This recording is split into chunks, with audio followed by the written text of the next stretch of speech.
It's midnight and you're tuning into Nightline with me, Nurin Razmyn. The top stories. Government to proceed with RON 95 fuel subsidy rationalisation. Prime Minister says majority of Malaysians not affected. And 5 arrested over 26 million ringgit NGO fund embezzlement case. Public donations allegedly swiped by NGO leaders.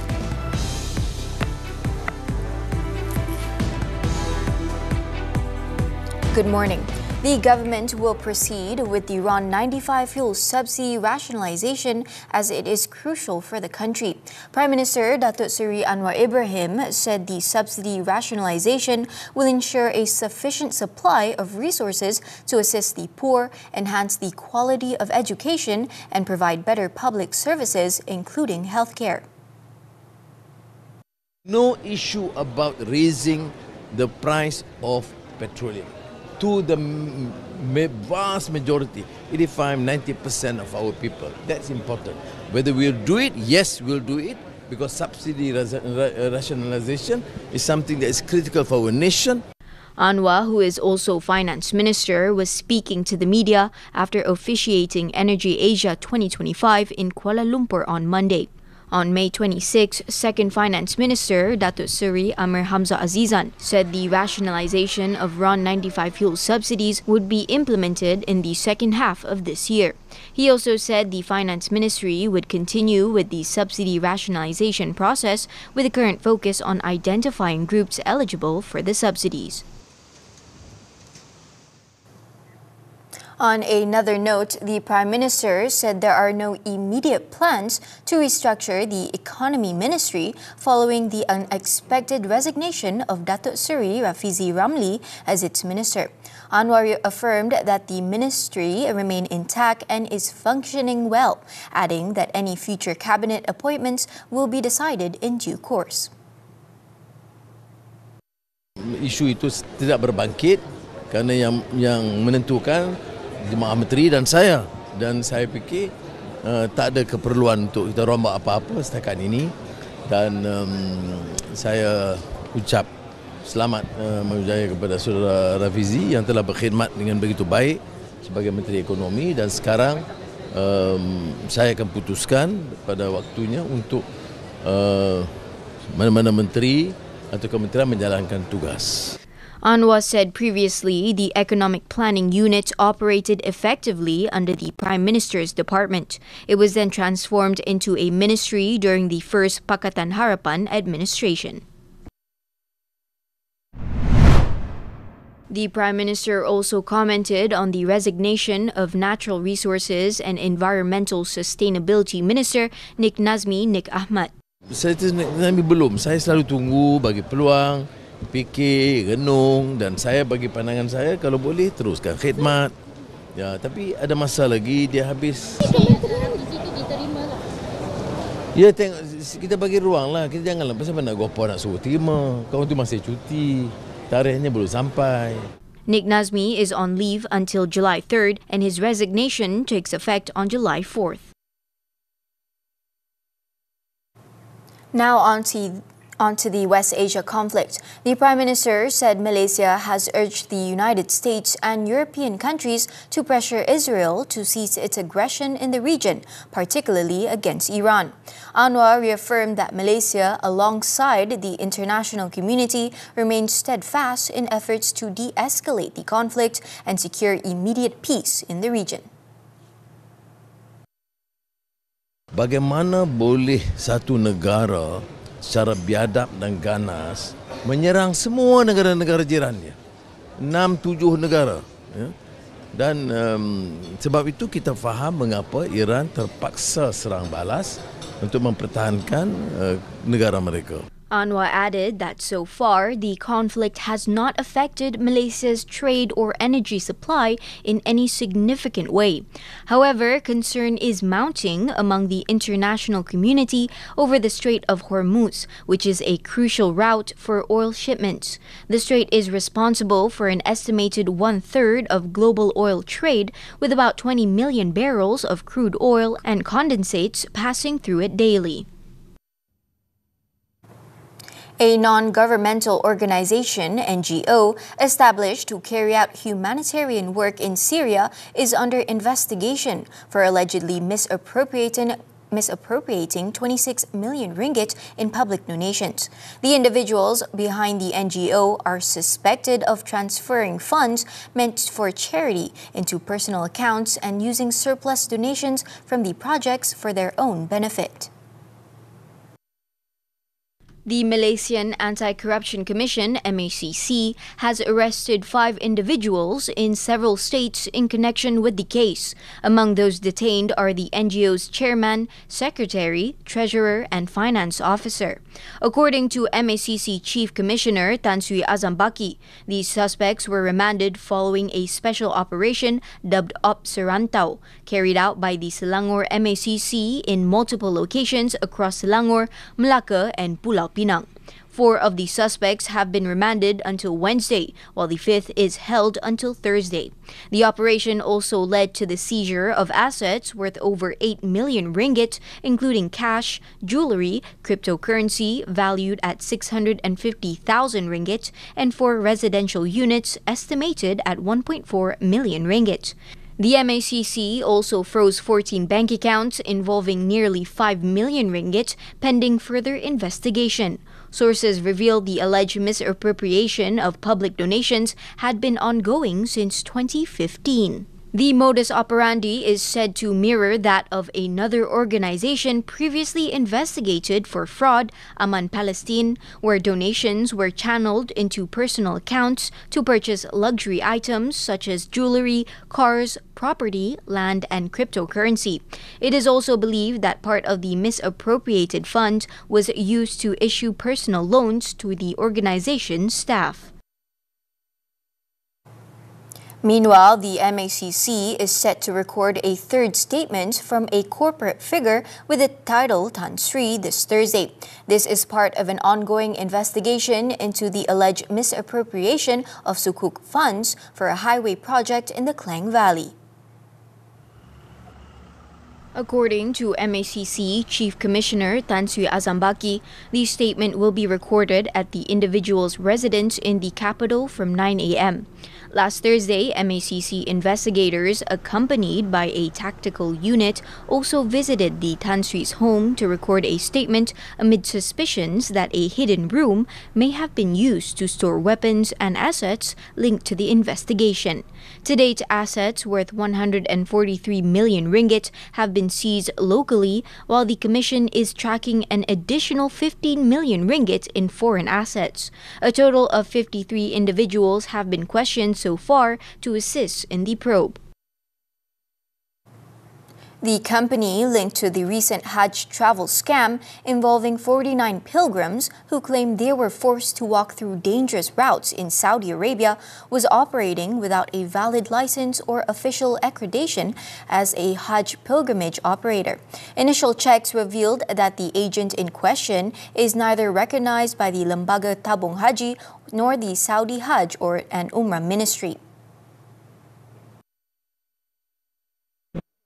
Syarikat PJH yang diberikan tauliah ataupun lesen oleh tabung haji. Definitely ni saya yakin bukan. Okey?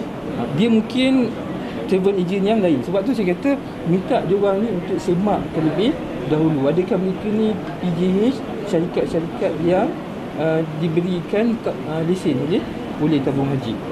Okey, tak apalah, nanti bila kita tunggu siasatan polis kita akan tahu. Investigators believe the pilgrims were taken through a 3rd country suspected to be Turkey before entering Saudi Arabia. This raises serious concerns about visa arrangements and the actual status of those pilgrims whose presence was not recorded in any official system. As a result, the ministry has announced plans to tighten regulatory oversight of all Hajj travel agencies, with stern action to be taken against those operating without proper authorization. In Seremban Negeri Sembilan, a 67-year-old man has been remanded for 4 days in connection with a Hajj package scam involving elderly Malaysian pilgrims. The suspect was arrested at the Kuala Lumpur International Airport in Sepang on Sunday.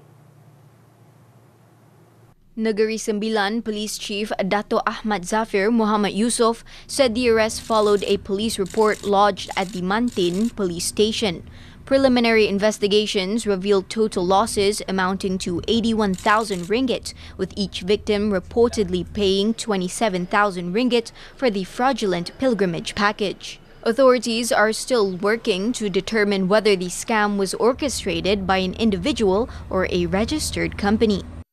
Buat masa ni ada beberapa mangsa yang telah tampil untuk membuat laporan polis dan siasatan masih diteruskanlah untuk mengetahui dan juga tangkapan untuk suspek-suspek yang terlibat.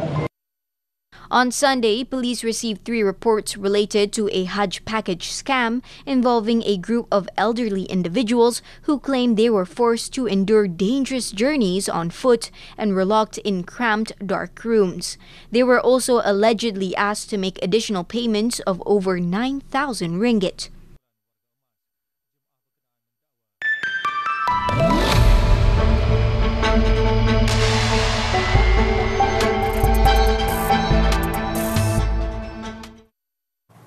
Asia requires a clear and robust financial framework to attract large-scale investments in renewable energy projects. Prime Minister Datuk Seri Anwar Ibrahim noted that Southeast Asia holds vast potential in the renewable energy sector. A realistic, pragmatic policy that would serve the requirements of our country and our region. This is critical, given that in 2023, Southeast Asia attracted only 2% of global clean energy spending. Anwar said this in his keynote address at the Energy Asia 2025 conference in Kuala Lumpur on Monday. He said Asia is stepping up efforts to secure a reliable and sufficient energy supply. The initiative is in line with the surge in energy demand from the Asia-Pacific, which accounted for up to 50% of global consumption last year. Meanwhile, Petronas Chief Executive Officer Tan Sri Tengku Muhammad Taufik Tengku Aziz said Asia is expected to need close to $90 trillion in investments to meet energy demand by 2050. We need to scale up energy investments. Energy is the lifeblood of economies. Investments will be critical to ensure energy availability and affordability. Governments, financial institutions and industries must work together to implement policies and frameworks that help unlock capital for energy projects. With the population of the Asia-Pacific region projected to reach 5.2 billion by 2050, a stable energy supply will be key to sustaining economic growth. Global demand for oil is expected to peak sometime in the 2030s before entering a gradual decline. Shell's chief energy advisor, Peter Wood, says the downward trend will be shaped by multiple factors, including economic conditions, weather patterns, geopolitical conflicts, and developments in the automotive market. He noted that the adoption of electric vehicles remains uneven, with China leading the transition ahead of Europe and the United States. Meanwhile, technologies such as carbon capture and storage will be critical in achieving net zero goals. Their high cost, however, continues to hinder implementation, particularly in developing nations. Singapore's private home sales have fallen to a 5-month low as global tariff tensions and economic headwinds continue to weigh on demand. According to data from the Urban Redevelopment Authority on Monday, just 311 new units were sold in May, marking the 3rd consecutive month of decline. The downturn comes amid concerns over US-driven trade tariffs and Singapore's own economic contraction in the first quarter. With no major projects launched last month, developers also appear to be holding back, reflecting broader caution across the sector.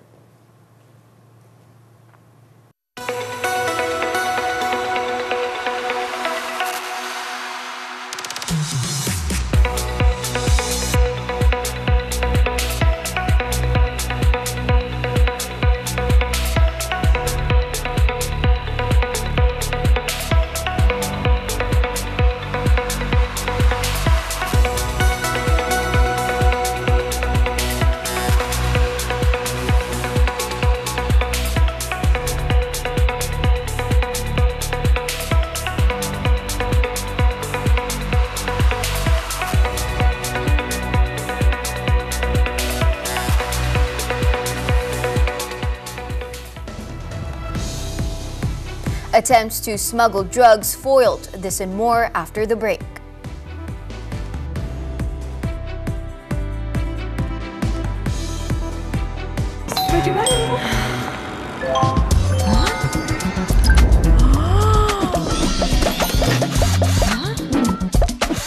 Nak iklankan perniagaan anda di syarikat penerbitan nombor 1 di Malaysia?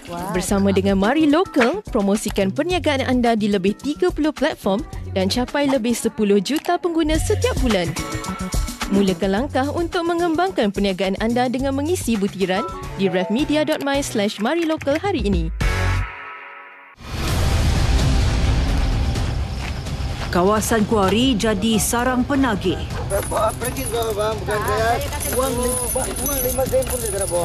Pernah dipenjara, tokan dadah masih tidak serik. Tadi gentle lah 100. 100 paket. Ais berapa paket? 50. Saksikan 999 Selasa jam 9 malam di TV3 dan stream sekarang melalui Tonton. Ada idea drama yang boleh viral atau nak jadi pelakon di TV3? Pitch story korang selama 10 minit berserta slide presentation ke TV3. Atau sertai pencarian pelakon drama sangat pada 14 Jun di Universiti Melaya dan Dallas University 21 Jun. Berumur 18 hingga 25 tahun. Tak kisah nak genre romantik, komedi, cinta atau isu semasa pun boleh. Menang hadiah terkumpul RM9,000 jika idea korang diterbitkan oleh Media Prima. Atau boleh berlakon sekali dalam karya drama sangat. Peningnya. Kecil ke besar? Kecil ke besar? Besar ke kecil? Mestilah I nak yang besar. Persoalannya, saiz apa yang puas? Mestilah saiz 65 inci. Lagi besar, lagi layan. Juara! Wow! Lagi layan tengok tonton dekat Smart TV besar. RM9.1 je. Lagi besar skrin, lagi puas stream. Layan tonton di Smart TV, repeat sampai pagi. Welcome back. In Kelantan, the Customs Department seized more than 14 kilograms of cannabis worth 1.4 million ringgit at the Rantau Panjang duty-free zone on May 27th. The seizure was made following a public tip-off after an unattended suitcase was found in the area on the same day.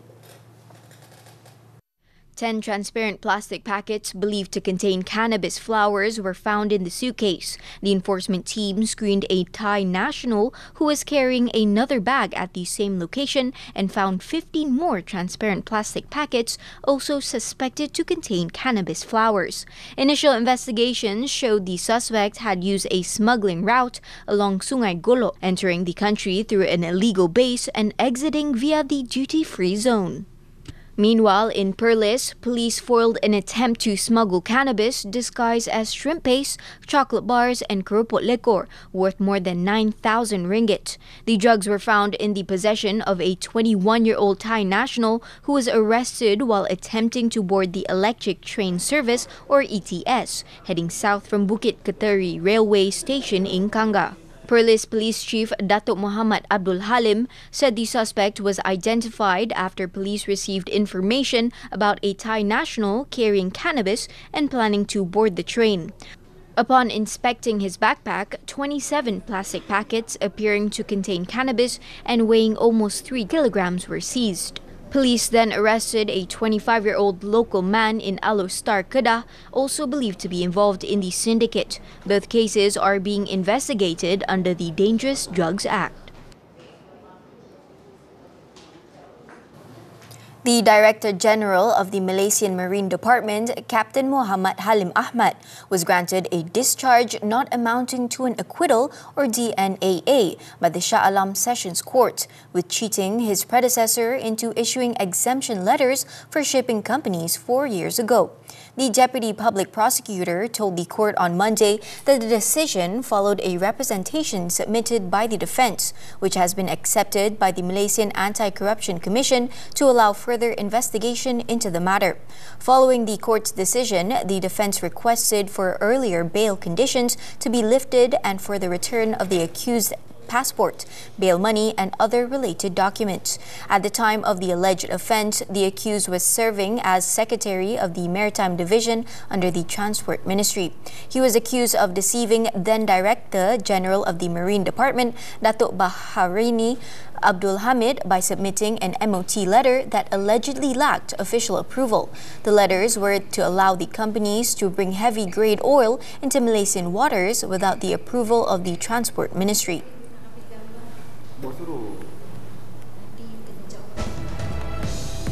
Air India crash, second black box recovered. The details when Nightline returns.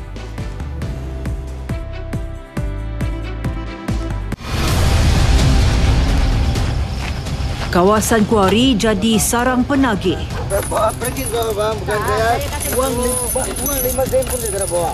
Pernah dipenjara, tokan dadah masih tidak serik. Tadi gentle lah. 100. 100 paket. Ais berapa paket? 50. Saksikan 999 Selasa jam 9 malam di TV3 dan stream sekarang melalui Tonton.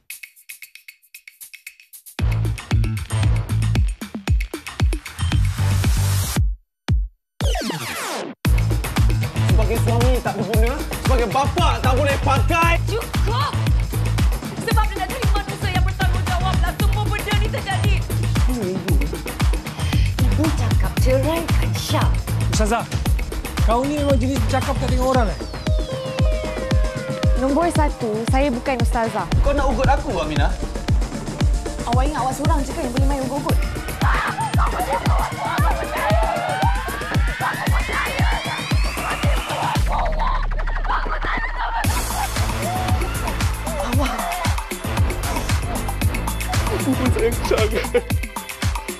Aku tengok siapa yang nak tolong bapa macam kau ni.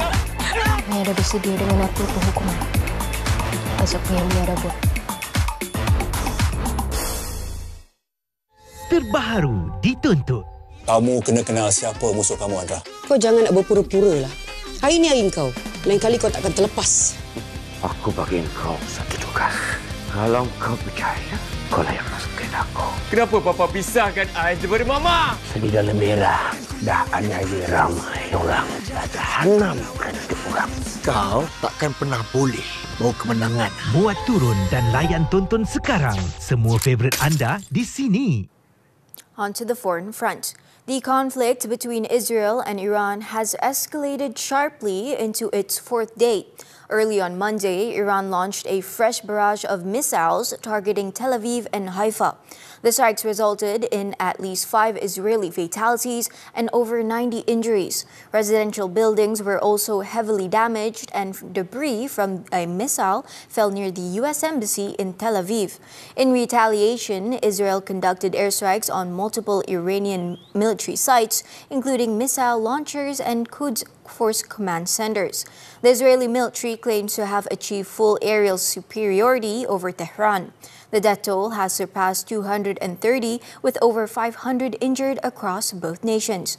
Despite international calls for de-escalation, both sides vow further retaliation, raising concerns of a broader regional conflict. In other news, a Delhi-bound Air India Dreamliner returned to Hong Kong on Monday, just under an hour after takeoff, due to a suspected technical issue. Flight AI-315, carrying passengers from Hong Kong to New Delhi, took off at 12:16 p.m. local time, but requested emergency standby shortly before 1 p.m. It landed safely at 1:15 p.m. and all passengers disembarked without incident. The airline confirmed the aircraft is now undergoing inspection and alternative arrangements were being made to fly passengers to Delhi. Airport authorities said operations at Hong Kong International Airport were not affected. The incident comes just days after another Air India Dreamliner crashed in Ahmedabad, killing more than 270 people, one of India's worst aviation disasters in years. Also in India, new evidence points to an extremely rare dual-engine failure as the likely cause of the tragic Air India Boeing 787 crash that killed over 270 people last Thursday. Preliminary findings revealed the aircraft climbed just 137 meters before crashing, possibly due to a sudden loss of thrust from both GenX engines. Investigators said the ram air turbine, or RTA, was deployed shortly after takeoff, a key sign the plane lost primary engine power. India's Civil Aviation Authority has now ordered urgent inspections of fuel systems and electronic engine controls on all 787s in the country as the probe intensifies. The exact cause remains unknown. However, investigators are also preparing to study the pilot's last words from the recovered voice recorder for further clues.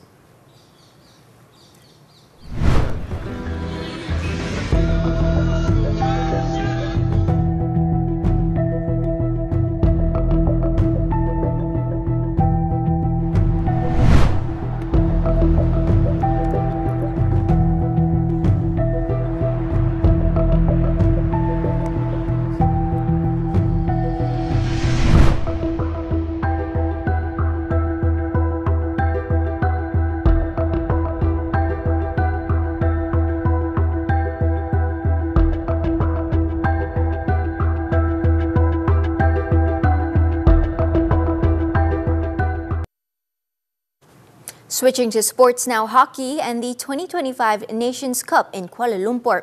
The Speedy Tigers suffered a heartbreaking 3-4 loss to New Zealand after throwing away a commanding 3-goal lead in their Pool B clash at the National Hockey Stadium in Bukit Jalil on Monday night.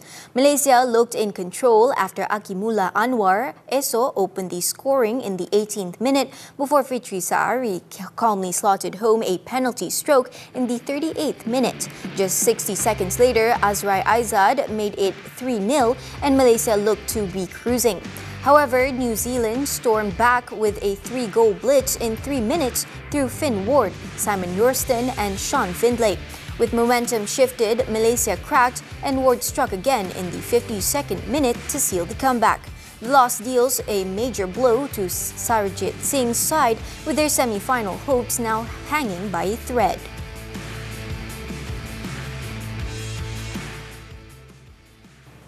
Turning to esports, the Mobile Legends Bang Bang Malaysia Professional League MPL MY. Selangor Red Giants, or SRGOG, concluded Season 15 in style with a dominant 4-0 sweep over Homeboys in the best-of-7 Grand Final in Kuala Lumpur on Sunday. Led by Michelangelo Bocado, also known as Arcadia, SRGOG got off to a flying start by completely outclassing Homeboys in Game 1, securing victory in just 14 minutes. They maintained their momentum through Games 2 to 4, successfully defending their title for a third straight season. Arcadia attributed the win to the team's collective effort and dedication, including sacrificing their holidays last week to prepare for the grand final. We're gonna give all of our best in every single training day because that's who we are. We sacrifice so much to be at this level, and going to the international tournament, we're gonna sacrifice more. So, thank you so much, guys. Terima kasih semua. Salamat. Even sweeter, this marks a third consecutive esports title for SRGOG following their championship wins in seasons 13 and 14. Next up, both SRGOG and Homeboys will represent Malaysia at the Mid-Season Cup X Esports World Cup in Riyadh, Saudi Arabia next month. Moving on to golf, the 2025 US Open.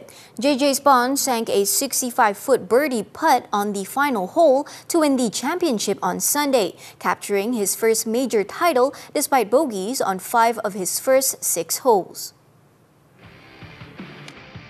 Trailing for most of the day, the 34-year-old American staged a remarkable comeback with 4 birdies over his last 7 holes as leaders Sam Burns and Adam Scott faltered.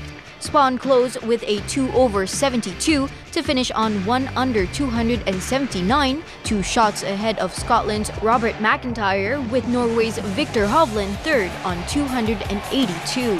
Overcome with emotion, Spawn wiped tears from his eyes as the crowd chanted his name, walking off the 18th green. The win earned him a prize purse of $4.3 million, his first PGA Tour title since the 2022 Texas Open.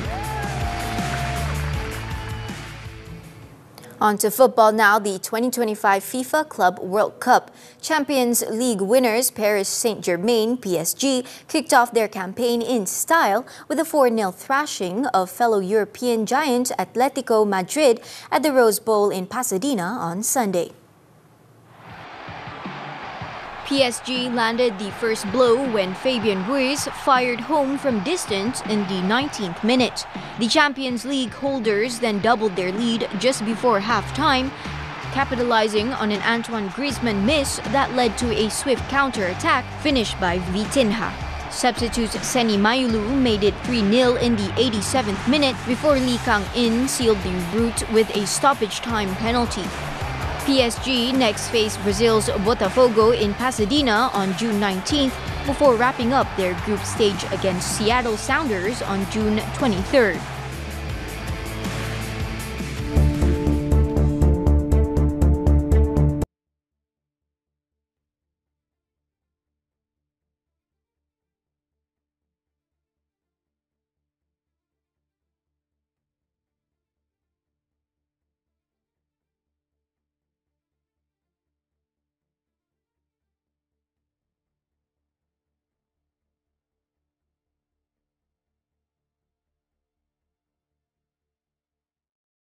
And that concludes Nightline this time around. Before we leave, let's take a look as dancers, musicians and singers took to the streets of La Paz in Bolivia for the traditional festival of Great Power.